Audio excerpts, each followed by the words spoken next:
அதுக்குள்ள செவ்வாய்க்கிழமைக்கு சாயந்தரம் போன் பண்ணி உங்க பிள்ளை கிடத்துல ஊழ்ந்துட்டாங்க.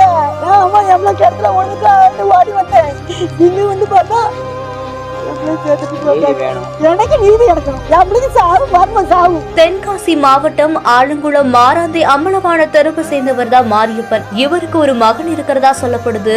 இவருடைய மகன் ஒரு தனியார் விடுதியில தங்கி அங்க இருக்கக்கூடிய பள்ளியில படிச்சுட்டு வந்திருக்காராமா. இந்த நிலையில தான் அந்த சிறுவன் விடுதியுடைய வளாகத்துல இருக்கக்கூடிய கிணற்று பக்கத்துல காய வச்ச துணிகளை எடுக்க போனதாகவும் சொல்லப்படுது. அப்போ துணிகளை எடுக்கும் போது தவறுதலா அங்க இருக்கக்கூடிய கிணற்றுல விழுந்து உயிரிழந்ததாகவும் கூறப்படுது. உடனடியாக இது குறித்து பணங்குடி காவல்துறையினர் சம்பவ இடத்துக்கு விரைந்து வந்து தீயணைப்பு துறையினருடைய உதவியோட இறந்து போன சிறுவனுடைய உடலை மீட்டு திருநெல்வேலி அரசு மருத்துவக் கல்லூரி மருத்துவமனையில உடற்கூறு ஆய்வுக்காக அனுப்பியும் வச்சிருந்திருக்காங்க. போலீசாருடைய முதற்கட்ட விசாரணையில சிறுவன் கிணற்று நீரில மூழ்கி உயிரிழந்ததும் தெரிய வந்திருக்கு. இது குறித்து சிறுவனுடைய தகப்பனார் மாரியப்பன் கொடுத்த புகாரின் பேர்ல விடுதியுடைய காப்பாளர் மேல வழக்கு பதிவு செய்யப்பட்டிருக்கிறதா சொல்லப்படுது. இது குறித்து உயிரிழந்த சிறுவனுடைய தாய் தரப்புல இருந்து என்ன சொல்லியிருக்காங்கன்னா, மகனுடைய சாவுல மர்மம் இருக்கிறதாகவும் கடந்த ஞாயிற்றுக்கிழமை தான் தன்னோட போன்ல பேசினதாகவும் இன்னும் 2 தினங்கள்ல தன்னை பார்க்க வரதா தன்னுடைய மகன் கூறியிருந்ததாகவும் சொல்லியிருக்காங்க.